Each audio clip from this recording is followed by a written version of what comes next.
Right now at 6 o'clock, members of the teachers union in New Haven are asking city leaders to, quote, put public school students first.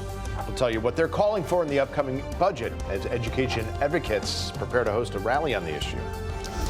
A mother pit bull reunited with her puppies in Wolcott, and a man now facing animal cruelty charges. More on the case as police say more charges are coming. Also, travel companies are expecting today to be one of the busiest days on the streets and in the skies all year. We'll have a look at what to expect if you plan on getting a jump start on your Memorial Day weekend. All local, all morning. This is Fox 61, Connecticut's news station. Good morning. Happy Friday. It's feeling good out there already. Yeah. We like it. Thanks for starting your day off with us. America Arias. And I'm Tim Lammers. If you have one more day of work before that weekend, you're almost there. If you started it early, we're all a little jealous. Yeah. But man, do you have a great day today. Well, we started early, yeah. We always have to say that. We're the ones who start the weekend first. Or the ones who go back to work on Monday first. It's a trade-off. Nice to have you here. Good morning. We're done with yesterday's trouble. Really, the only issue we have this morning, as you know, before you go, foggy Friday start. Holiday weekend's going to start great. May not end that way on Monday. We'll talk about it. Let's talk about the visibility, because in some of the areas like Connecticut River Valley, a quarter mile, 3/4 of a mile down Groton, and we can't find the observations in Willimantic. Rest of the state is fine. Satellite radar picture is fine as well. What a difference a day makes after some tough storms yesterday morning through the midday, but we've cleared it out. We're slowly dropping the humidity levels. Things are looking better. 60 in Hartford, 63 on the green in New Haven right now, 59 in Groton. Temperatures not bad, and the reason that we have some of that fog is that's about where the dew point is. They're about in sync, and so when that happens, you usually see a little fog developing. So you've got the dew points that are drying out today. 62, a little bit of cloudy skies now, but look at that. Suntastic with 84 degrees the high later on today. Coming up, we'll talk about that holiday weekend forecast timeout. A little rain and maybe a little more rain. That's all coming up in a bit. Symphony, a little trouble or a lot of trouble as the 8 gazillion people get ready to start traveling today? Right now, no trouble. But I don't think it's going to stay like that. Let's get you up to speed with what we are checking out in the 6 o'clock hour. Starting off with a beautiful start to your Friday right here in the capital city. Checking out I-84 running through downtown Hartford. The sun is shining right into the camera. Traffic volume not bad at all so far in the 6 o'clock hour. No delays reported on 91 South, 84 East, or Route 2 out in the Glastonbury area. However, a different scene down in New Haven. This is what some folks are seeing along 95. This is around the exit 46 area this morning. Some thick fog out there. So a reminder as you head out the door this morning, make sure your lights are on if you come across one of these areas with dense fog. We are seeing our usual work week delay along 95 South heading down to Bridgeport. Traffic speeds moving at 44 miles per hour, and you'll get there in about 30 minutes. We have your next update coming up at 6:30. All right, Symphony, thanks so much. Well, the holiday travel rush is on. Transportation leaders expect millions of people to hit the road or the sky this weekend, making it the busiest Memorial Day travel period in some 20 years. Yeah, Fox 61's Brooke Griffin is live at Bradley International Airport. Brooke, you know, we've done these airport stories before, and it tends to ebb and flow, and often it gets really busy around 6 o'clock. How is it now? So weirdly enough, it's not busy at all. There's kind of nobody here in this moment. Now the sun is making this shot kind of hard to see, but what the important thing is you cannot see anyone because nobody is here. So even in my experience of traveling, this is kind of odd. It was really busy about an hour ago. Things moved really quickly, but they died down faster than I've probably ever seen them, especially on a Friday. So really, really good. If you're flying out of Bradley this morning, then smooth sailing for you, just like on the roads, what Symphony just said. But Bradley airport leaders say that they do expect around 65,000 people to depart from here over the duration of the long weekend. But keep in mind, that's just the departures. It's not actually including all of the people with a layover or the people arriving. This is just one piece to the puzzle. Nationally, 3.5 million people are planning on flying somewhere this Memorial Day weekend. Now, on the road travel side of things, experts predict more than 38 million people will drive to their destination this weekend, and this is the highest number since the year 2000, and is a 4% jump since just last year. With that being said, said, make sure that you give yourself a little bit of extra time to make sure you can get where you're going safely. As per usual, airport leaders recommend checking in for your flight ahead of time. You can do so on your flight's app, arriving early if you're checking a bag especially, and knowing your airport's TSA rules. One early morning traveler I caught up with today says that she came to Connecticut to visit family, not realizing that she chose such a busy weekend by accident. Completely forgot about it. I mean, you kind of go where the airlines go, and I mean, what do? I got back here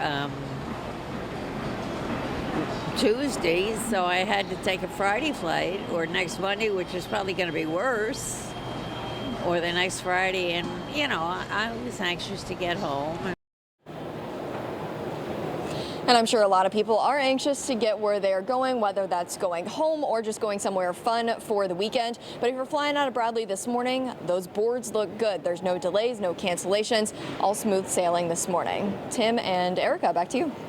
Okay, Brooke, thank you. Yeah, we'll see. It's good to see that it's at least kind of quiet now, even though it was busy earlier. We'll check back in again later. All right, well, 6 people, including 2 children, are recovering after a house caught fire in Brookfield. Yeah, right now there's still a question on whether it was started by a lightning strike during storms yesterday morning.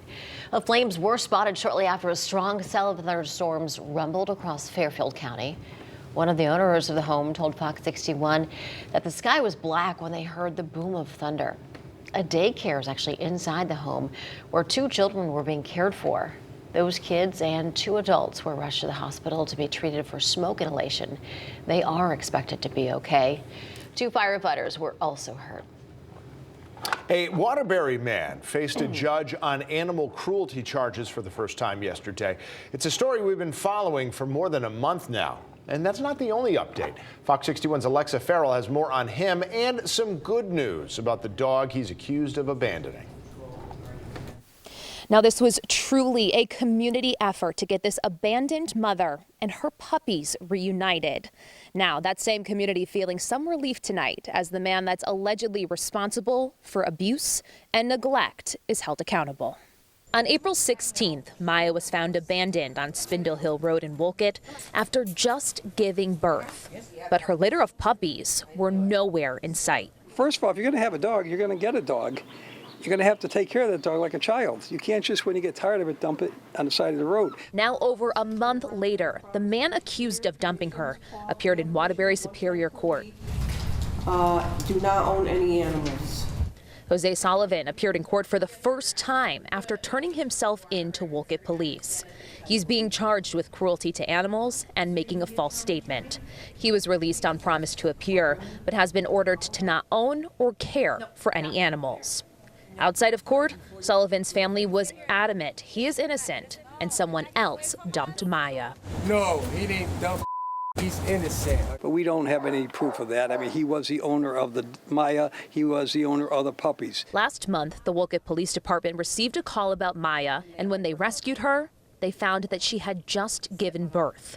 Police and the animal control officer immediately started searching for the devastated mother's puppies. Well, not only do they need their mother, the mother needs them. You know, she has to feed them. So it was a terrible situation. The heartbroken mother crying for her babies who were taken from her at just 8 days old. Their eyes weren't even open yet. Wolcott Animal Control turned to the public for help in finding her babies and were able to recover 5 of the 7 puppies from the litter. Maya and her pups have been recovering at the Wolcott Dog Pound, where she's been able to care for them as they grow. Well, this was a great success story. You know, I mean, naturally we would have liked to get all 7 back. You know, but we did get 5 out of 7. As you can see, they're very healthy. Now that mama and her babies will be up for adoption in about 2 weeks, going to their forever homes properly this time. As for Sullivan, he'll be back in court on June 20th, and Waterbury police say they'll be handing down additional charges because that's where the puppies were allegedly sold. In Wolcott, Alexa Farrell, Fox 61, Connecticut's news station. Well, happening this morning, teachers in New Haven are calling on city officials to increase funding for schools. A budget vote is set for next week. Teachers say schools need more money to hire more staff. Fox 61's Lindsay Kane is live in New Haven. Lindsay, you have more information. What's expected later today?